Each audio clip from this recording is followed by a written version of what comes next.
sushi. Jadi pada era 4 abad sebelum Masehi di Asia Tenggara muncul metode untuk memfermentasikan dan menyimpan ikan, yaitu di dalam balutan beras dan garam. Lalu pada awalnya ini dikonsumsi hanya ikannya saja tanpa dikonsumsi kembali berasnya itu. Lalu metode ini masuk ke Jepang. Nah, di Jepang yaitu di zaman Heian, orang mengonsumsi ikannya ini dengan sebutan nare sushi. Lalu karena orang Jepang sangat suka dengan beras, jadi sejak zaman Muromachi ikan dan berasnya ini juga dimakan. Nah, lalu selanjutnya di zaman Edo muncul ada namanya hayazushi, yaitu ikan yang tanpa difermentasikan tetapi nasinya diberikan sedikit arak sehingga berasa masam. Lalu di akhir zaman Edo atau di awal abad ke-19 muncul Edomae sushi. Nah, Edomae sushi ini identik dengan nigiri sushi atau sushi kepal. Jadi Edomae sushi ini sangat beragam jenisnya. Nah, yang kita buat ini jenisnya adalah norimaki sushi atau sushi yang dibaluti dengan rumput laut kering. Lalu nama sushi sendiri diambil dari kata su dan meshi. Su itu artinya cuka, meshi artinya adalah nasi. Jadi kalau digabungin jadi nasi yang dicampurkan dengan cuka.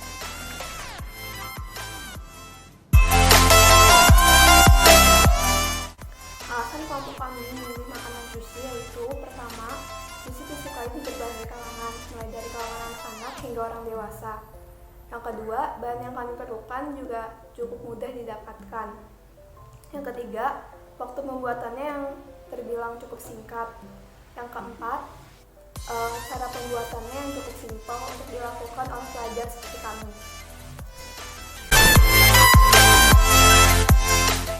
Untuk alat dan bahan, alat yang kami gunakan yaitu teflon, spatula, obor portable, piring saji, pisau, sumpit, makisu, dan dalenan. Untuk bahan, kita memerlukan nasi, rumput laut, salmon, timun, wortel, mayonaise, kecap asin, bun cabai, gula, dan garam. Untuk cara membuatnya, pertama cara membuat nasinya, cuci beras hingga bersih, lalu masak di dalam rice cooker. Setelah matang, pindahkan nasi ke dalam wadah, lalu bumbui. Yang kedua, masak salmon di teflon yang sudah disiapkan dan beri sedikit kecap asin. Yang ketiga, siapkan makisu, taruh lembaran nori di atas penggulungan. Bagian mengkilap dari nori ditaruh menghadap ke bawah. Taruh nasi dan di atas nori dan ratakan. Lalu susun bahan-bahan isian yang tadi sudah disiapkan seperti salmon, timun, dan wortel. Setelah itu, gulung sushi hingga semuanya menjadi padat. Lalu potong sushi menggunakan pisau yang sangat tajam. Umumnya satu gulungan nasi itu ukurannya 1-1,5 cm dan dapat dibagi menjadi 8-10 bagian. Yang terakhir, sajikan sushi di piring saji. Sushi bisa disajikan dengan mayonaise, bun cabai, ataupun kecap asin. Selanjutnya, saya akan menjelaskan tentang BEP, harga jual, biaya produksi, dan juga keuntungan yang kita peroleh. Jadi yang pertama ada total biaya. Total biayanya yaitu 200.000 dan harga jual yang kita berikan adalah 25.000, sehingga BEP unitnya sama dengan 8. Selain itu terdapat BEP harga, di mana total biaya dibagi total produksi, yaitu sama dengan 200.000 dibagi dengan 10, yaitu 20.000. Kelompok kita juga membuat 10 paket sushi, sehingga yang kita peroleh adalah 250.000 dan keuntungan yang kita peroleh adalah 50.000.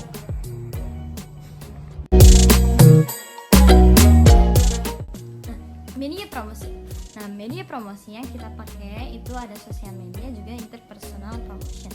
Nah, sosial media kita pakai YouTube juga Instagram. Nah, di YouTube ini kita buat kayak semacam video promosi gitu. Nah, kita di sini menjelaskan produk-produk kita itu punya bahan-bahan yang berkualitas, juga rasa yang enak. Lalu kalau yang di Instagram ini kita buat semacam poster gitu, poster yang menarik tentunya, dan kita kasih sedikit diskon yang tadinya 30.000 jadi 25.000. Nah, terus kalau yang interpersonalnya sendiri itu kita mempromosikan antar teman sekolah juga dengan kerabat keluarga kita.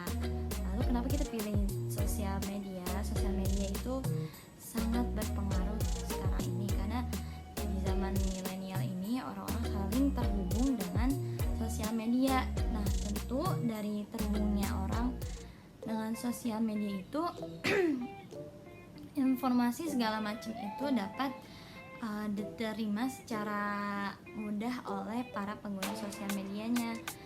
Nah, tentu itu menjadi hal yang strategis untuk pemasaran produk kita.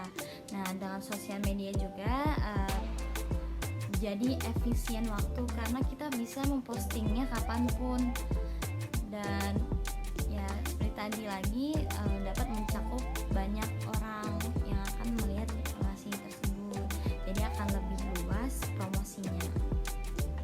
Sekian.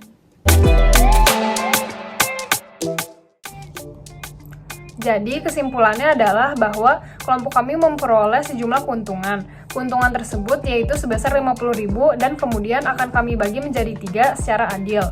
Nah, di sini kita juga jadi memahami bahwa kita memiliki beberapa kekurangan. Kekurangan pertama yaitu kita masih kurang terampil dalam membuat sushi, dan yang kedua, kita belum memiliki time management yang baik. Selain itu, kita juga menjadi paham bahwa untuk menjadi seorang wirausahawan yang baik, dibutuhkan tenaga atau effort yang banyak. Selain itu, kita juga membutuhkan strategi penjualan yang baik pula untuk menjadi sukses. Sekian, terima kasih. Wassalamualaikum warahmatullahi wabarakatuh.